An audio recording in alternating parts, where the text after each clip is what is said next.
Ang santos nga ebanghelyo para yana nga adlaw.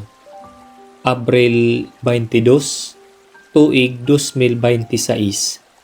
Miyerkules han ikatulo nga semana han panahon han pagkabanhaw. Kinuha kan San Juan, kapitulo 6, bersikulo 30, isingko tubtub 40. Nagsumat Jesus sa ira. Ako amo ang pagkaon nga nahatag han kinabuhi. An napakadiha akon, diri nagudgugutomon. Ngan an nasarig ha akon, diri naguduuhawon. Ginsiring ko na kamo, nga bisan kon hinkitan ako niyo, diri lagi hapon kamo natuo ha akon. Napakadiha akon an bisan hino, nga itinutubyan ha akon han amay.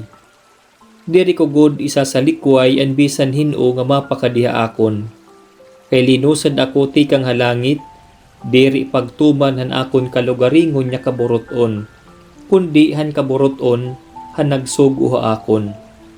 Karuyag han nagpadara akon, nga buhaton ko ini.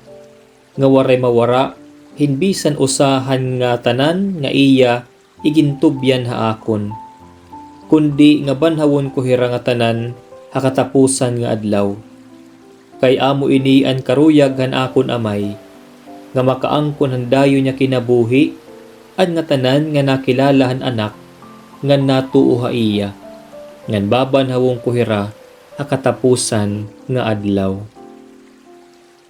An ebanghelyo han Ginoo, pagdayawon ka o Kristo. Maupay nga oras mga kabugtuan ko dida ka ni Kristo. Haliputay nga pamalandong.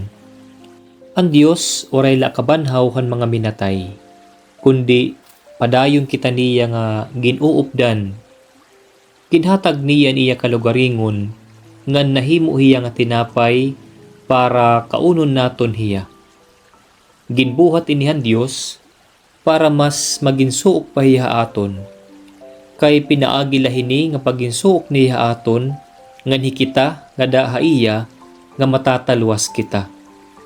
Mapupunan kita iton aton, inaabat nga kagutom ngan kauhaw. Tidahan ebanghelyo, nagsiring Jesus, ako amo an pagkaon nga nahatag han kinabuhi. An napakadiha akon, diri nagudgugutomon. Ngan an nasarig ha akon, diri naguduuhawon. Pikang han iya pagpakaon han 5 kayukot nga mga tawo, nagtikadamo an mga tawo nga nagsusunod ha iya. Pero diri hira nga tanan sincere han pagsunod ha iya. Kay an iba hini, nagsusunod ha iya, kay napupunan niya an ira mga pisikal nga panginahanglan. Ginbubusog niya an ira kalibutanon nga kagutom.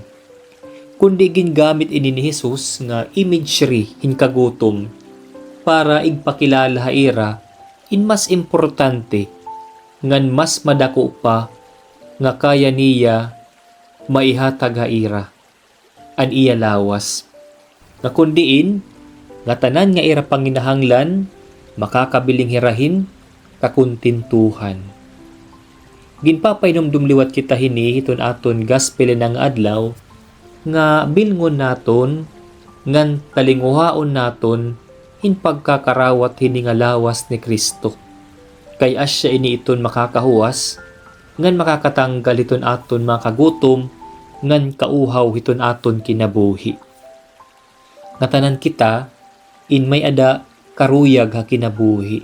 Katanan kita may ada ginhihingyap ha kinabuhi. Dako iton aton kagutom, ngan kauhaw.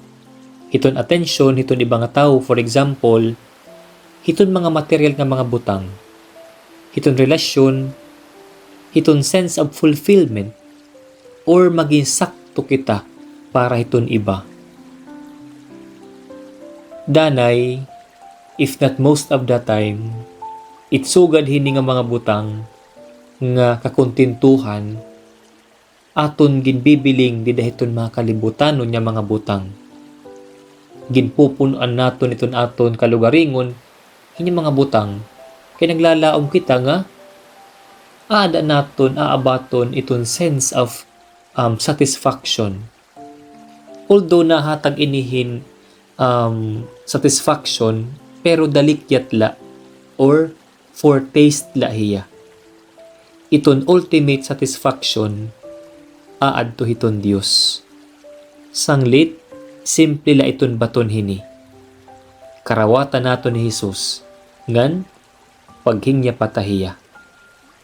Amen.